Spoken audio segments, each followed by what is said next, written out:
Hello दोस्तों, मेरा नाम चंद्रशेखर है और आज के इस वीडियो में हम बात करेंगे कि क्या हंगेरी के वर्क वीज़ा पे या हंगेरी के रेजिडेंस परमिट कार्ड पे आप और कंट्रीज में मूव हो सकते हैं या नहीं। ये सवाल हमसे बहुत सारे सब्सक्राइबर्स ने पूछा है और इस वीडियो में मैं आपको डिटेल में आंसर देने वाला हूँ इस सवाल का।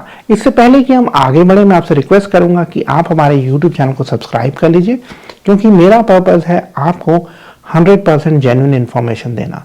तो दोस्तों, ये जो सवाल है ये अक्सर मुझसे व्हाट्सएप पे पूछा जाता है या आप में से कुछ सब्सक्राइबर्स कमेंट करके पूछते हैं।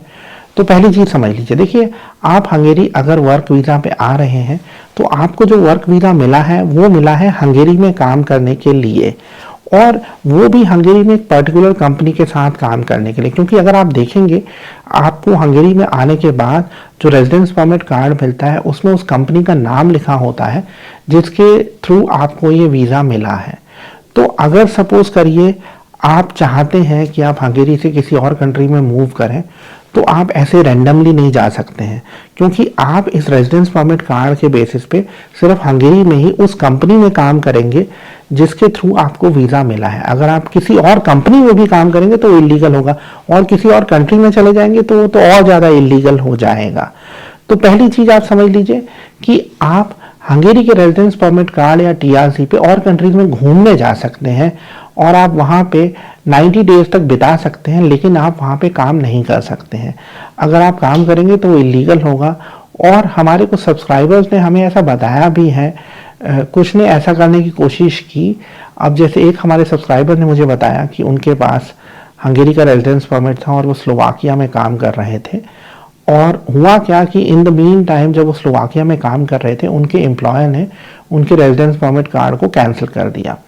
तो वो जब स्लोवाकिया से हंगेरी वापस आ रहे थे किसी काम के लिए, तो बॉर्डर पे जो बॉर्डर पुलिस थी या इमिग्रेशन पुलिस थी, उन्होंने उनसे डॉक्यूमेंट्स मांगे, और जब उन्होंने अपना रेजिडेंस परमिट कार्ड दिया तो उनको रिकॉर्ड में मिल गया कि इस रेजिडेंस परमिट कार्ड को कैंसिल कर दिया गया है। अब यहाँ पे ये जो व्यक्ति है इंडिया से, उनको ऑर्डर दिया गया कि उनको 1 हफ्ते के अंदर शेंगन जोन को छोड़ना है। तो देखिए, यहाँ पे क्या है कि ये पॉसिबल नहीं है कि आप किसी और कंट्री में काम कर सकें लीगली। हाँ, आप घूमने जा सकते हैं, मैं ये फिर दोबारा से रिपीट करूँगा, भले ही और कंट्री शेंगन जोन में हो, क्योंकि कई बार एजेंट आपको मिसलीड करते हैं। वो आपको बोलेंगे कि आप कहीं पे भी मूव हो सकते हैं। नहीं, आप मूव नहीं हो सकते हैं, आपको एक ड्यू प्रोसीजर फॉलो करना है।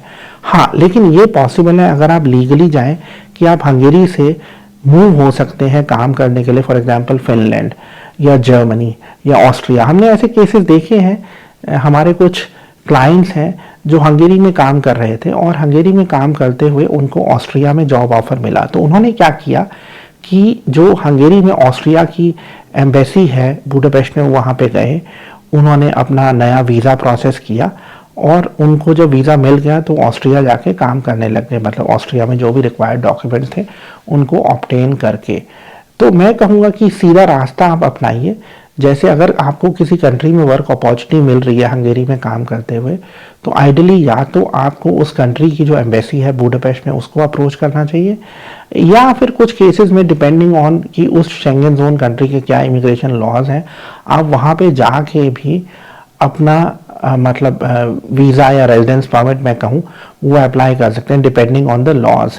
कई कंट्रीज एक्सेप्ट कर लेते हैं, मतलब अपनी कंट्री के इमिग्रेशन ऑफिसेज में कई कंट्री कहेंगे कि आप जिस कंट्री में अभी रेजिडेंस परमिट होल्ड करते हैं या तो वहाँ से अप्लाई करिए, या जो आपकी होम कंट्री यानी जहाँ के आप सिटीजन हैं वहाँ से अप्लाई करिए। तो ये असर्टेन कर लीजिए कि उस कंट्री में क्या प्रोसेस है।